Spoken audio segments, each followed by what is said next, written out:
Hello friends, welcome to brilliant study. Friends, आज हम बात करेंगे कोरोना वायरस के बारे में, यानी कि कोरोना वायरस से संबंधित महत्वपूर्ण प्रश्न के बारे में। कोरोना वायरस से संबंधित जितने भी इम्पोर्टेंट क्वेश्चन बन सकते हैं कॉम्पिटिटिव एग्ज़ाम की दृष्टि से फ्रेंड्स, वो सारे हम इस वीडियो में देखेंगे आगे चल के। तो अगर आप ये वीडियो पूरी देखते हैं तो आप कॉम्पिटिटिव एग्ज़ाम में कोरोना वायरस से रिलेटेड कोई भी क्वेश्चन आराम से कर सकते हैं फ्रेंड्स।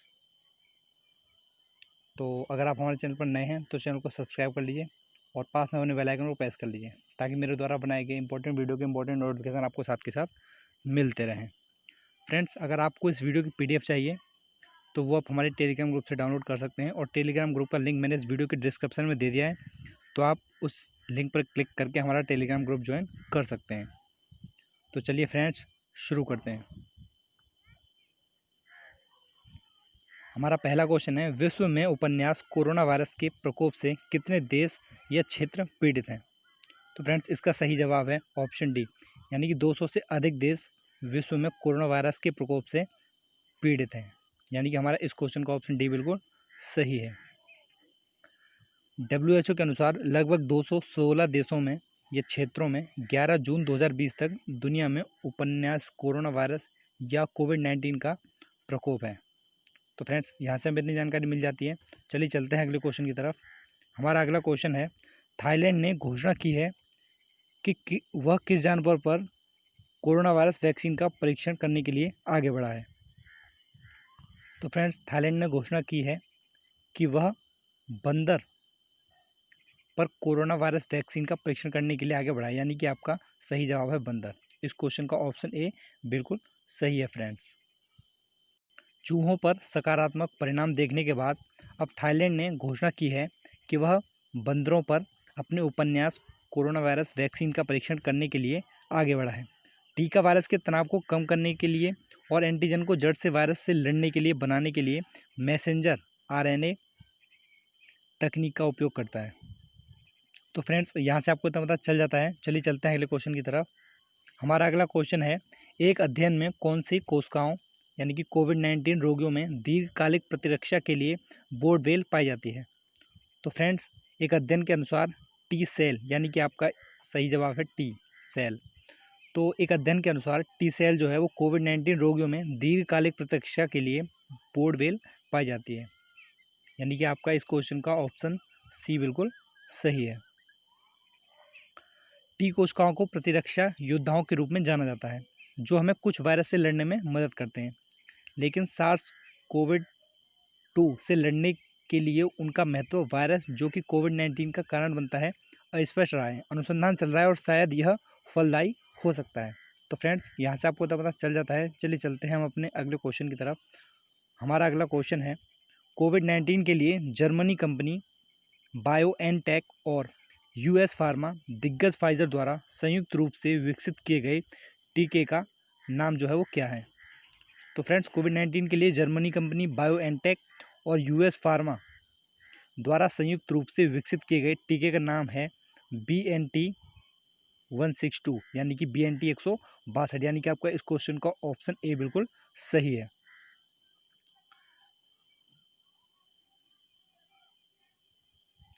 BNT 162 संयुक्त रूप से जर्मन कंपनी बायोएनटेक और अमेरिकी फार्मा दिग्गज फाइजर द्वारा विकसित किया गया है। यह मैसेंजर आरएनए या mRNA अवधारणा के आधार पर 4 संभावित टीकों का एक समूह है। दूसरी ओर पिकोवाक एक निष्क्रिय टीका है जिसे निजी बायोफार्मा कंपनी सिनोवैक द्वारा विकसित किया गया है। ये टीका नैदानिक परीक्षण चरणों में है। तो फ्रेंड्स, यहाँ से आपको इतना पता चल जाता है। चलिए चलते हैं हम अपने अगले क्वेश्चन की तरफ। फ्रेंड्स, हमारा अगला क्वेश्चन है, किस नैदानिक परीक्षण में रक्त को COVID यानी कि कोविड-19 रोगियों से कोरोना वायरस के रोगी को भेजा जाता है जो गंभीर स्थिति में है? तो फ्रेंड्स, सबसे पहले मैं आपको इस क्वेश्चन को समझा देता हूँ कि क्वेश्चन है कि किस नैदानिक परीक्षण में, यानी कि कौन से परीक्षण में रक्त को कोविड-19 रोगियों से कोरोना वायरस के रोगी को भेजा जाता है, यानी कि जो कोविड-19 ग्रस्त रोगी ठीक हो चुके हैं उन रोगियों में से जो इससे ग्रसित है यानी कि गंभीर रूप से बीमार हैं, उनमें जो है भेजा जाता है। तो फ्रेंड्स ये हुआ है प्लाज्मा थेरेपी कारण, यानी कि आपका इस क्वेश्चन का ऑप्शन ए बिल्कुल सही है। प्लाज्मा थेरेपी या कन्वलसेंट प्लाज्मा थेरेपी एक नैदानिक परीक्षण है जिसमें रक्त को कोविड-19 रोगियों को एक कोरोना वायरस रोगी को बरामद किया जाता है जो गंभीर स्थिति में हैं। तो फ्रेंड्स यहाँ से आपको इतना पता चल जाता है। चलिए हम चलते हैं अपने अगले क्वेश्चन की तरफ। हमारा अगला क्वेश्चन है कोरोना वायरस कैसे संचारित होता है, यानी कि कोरोना वायरस कैसे फैलता है। तो फ्रेंड्स कोरोना वायरस फैलता है, यानी कि आपका इस क्वेश्चन का ऑप्शन डी सही है। ये तीनों ऑप्शन है, यानी कि जब कोई व्यक्ति छींकता है या खांसी करता है तो बूंदें हवा में फैल जाती हैं या ज़मीन और आसपास की सतहों पर गिर जाती हैं। एक तो ये है, इससे फैलता है।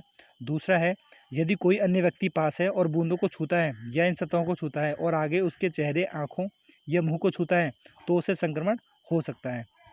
और तीसरा इसका कारण है जिससे फैलता है, ये यदि संक्रमित व्यक्ति से एक दूरी, यानी कि 1 मीटर की दूरी से कम है संक्रमित व्यक्ति से आपकी दूरी, तो भी ये फैल सकता है। तो यानी कि आपका इस क्वेश्चन का ऑप्शन डी, यानी कि उपरोक्त सभी सही हैं।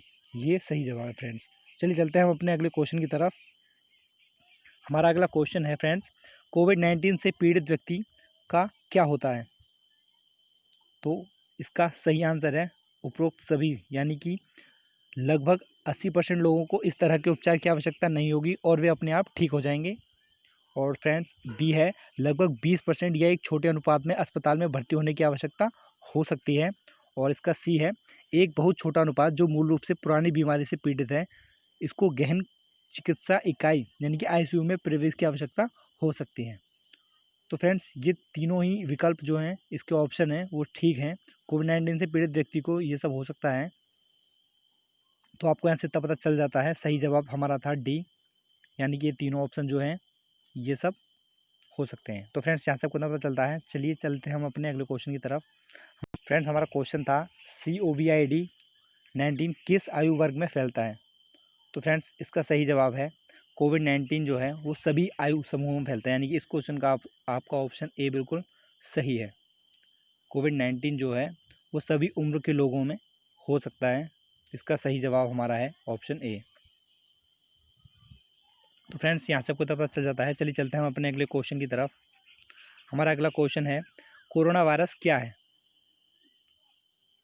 फ्रेंड्स कोरोना वायरस जो है वो एक वायरस का बड़ा परिवार है और इसके जो परिवार का नाम है वो है निडो वायरस। ये निडो वायरस के परिवार से संबंधित है, यानी कि आपका ये और ये ठीक है, ए और बी दोनों सही हैं। तो आपका सही जवाब जो हो जाता है वो ऑप्शन सी हो जाता है आपका सही जवाब।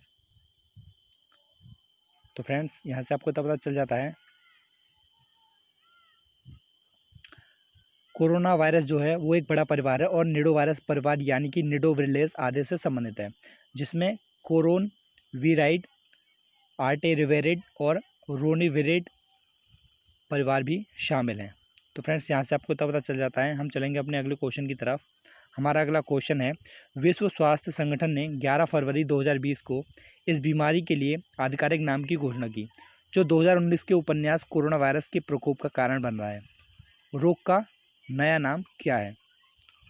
तो फ्रेंड्स आपको कोरोना वायरस का जो नया नाम है वो बताना है, यानी कि आपका इस क्वेश्चन का ऑप्शन ए बिल्कुल सही है। विश्व स्वास्थ्य संगठन ने 11 फरवरी 2020 को जिस बीमारी के लिए आधिकारिक नाम की घोषणा की उसका जो नाम है वो है कोविड-19। इसे कोविड-19 के नाम से जाना जाता है फ्रेंड्स। तो यहाँ से आपको इतना पता चल जाता है। चलिए चलते हैं हम अपने अगले क्वेश्चन की तरफ। हमारा अगला क्वेश्चन है, उपन्यास कोरोना वायरस का पहला मामला चीन के किस प्रांत में देखा गया था। तो फ्रेंड्स ये आपको सभी को पता होगा कि ये चीन से ही फैला है। तो चीन के किस प्रांत से फैला है ये आपको बताना है, यानी कि वुहान और हुबेई, वुहान शहर से फ्रेंड्स ये फैला था, यानी कि आपका इस क्वेश्चन का ऑप्शन सी बिल्कुल सही है। सही जवाब जो है वो है वुहान। वुहान और हुबेई से यह फैला था। तो फ्रेंड्स यहाँ से आपको तब पता चल जाता है। अगला क्वेश्चन है, कोरोना वायरस निम्नलिखित में से किस बीमारी से संबंधित है। तो फ्रेंड्स पहली बीमारी MERS, इससे भी संबंधित है कोरोना वायरस, और SARS सार्स, इन दोनों बीमारियों से कोरोना वायरस जो है वो संबंधित है, रिलेटेड है, यानी कि आपका जो सही जवाब हो जाएगा वो हो जाएगा सी। ए और बी दोनों कोरोना वायरस बीमारी से यानी कि कोरोना वायरस से संबंधित है। तो फ्रेंड्स यहाँ से आपको इतना पता चल जाता है। जान लेते हैं इसकी डिटेल्स।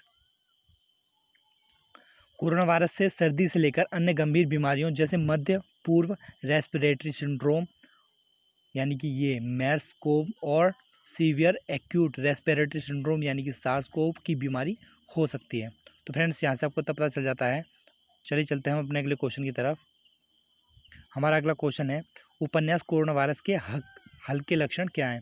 यानी कि आपको बताना है कि उपन्यास कोरोना वायरस के लक्षण क्या हैं। तो कोरोना वायरस में फ्रेंड्स बुखार भी आ जाता है, खांसी भी आ जाती है और सांस लेने में तकलीफ भी होती है। सांस लेने में तकलीफ भी होती है। तो यानी कि आपका सही आंसर है ऑप्शन डी। ऑप्शन डी आपका सही आंसर है। उपरोक्त सभी जो है लक्षण है इसके। उपन्यास कोरोना वायरस या कोविड-19 से संक्रमित लोगों में बुखार, खांसी और सांस की तकलीफ जैसे हल्के लक्षणों के साथ रिपोर्ट किया गया है, जबकि अन्य सामान्य लक्षणों में बहती नाक, सिर दर्द, गले में खराश, अस्वस्थता की एक सामान्य भावना आदि शामिल हो सकते हैं। तो फ्रेंड्स यहाँ से आपको तब पता चल जाता है। चलिए चलते हैं हम अपने अगले क्वेश्चन की तरफ। हमारा अगला क्वेश्चन है, कोरोना वायरस का नाम कहाँ से पड़ा? तो कोरोना वायरस का जो नाम पड़ा फ्रेंड्स, उनके ताज जैसे अनुमानों के कारण पड़ा। यानी कि कोरोना वायरस के ताज जैसे अनुमानों के कारण पड़ा। यानी कि आपका इस क्वेश्चन का ऑप्शन ए बिल्कुल सही है। हमारा सही जवाब जो है वो है ऑप्शन ए। सतहों पर उनके ताज जैसे अनुमानों के कारण कोरोन विरियूस को उनका नाम मिला। इलेक्ट्रॉन माइक्रोस्कोप के तहत देखे जाने पर यह वायरस एक मुकुट जैसा दिखता है। लैटिन में कोरोना का अर्थ है हेलो या क्राउन। तो फ्रेंड्स यहाँ से आपको तब पता चल जाता है। चलिए देख लेते हैं हम इस वीडियो का लास्ट क्वेश्चन। तो हमारा लास्ट क्वेश्चन है फ्रेंड्स, कोरोना वायरस से बचाव के लिए कौन सी सावधानियां बरतनी चाहिए? फ्रेंड्स यहाँ अभी तक हमने जाना कि कोरोना वायरस के बारे में। अब हम इससे बचने की जो सावधानियां हैं वो जान लेते हैं। तो छींक आने पर अपनी नाक और मुंह ढक लें। ये इसकी जो सावधानी है बहुत ज़्यादा ज़रूरी है फ्रेंड्स। यानी कि आपका जो सही आंसर है वो यही है कि छींक आने पर अपनी नाक और मुंह ढक लें। यही एक मात्र बचाव है और लोगों से दूर रहें। यानी कि आपका इस क्वेश्चन का तो ऑप्शन जो है वो ए ही सही है। ठीक है फ्रेंड्स, तो यहाँ से आपको इतना पता चल जाता है।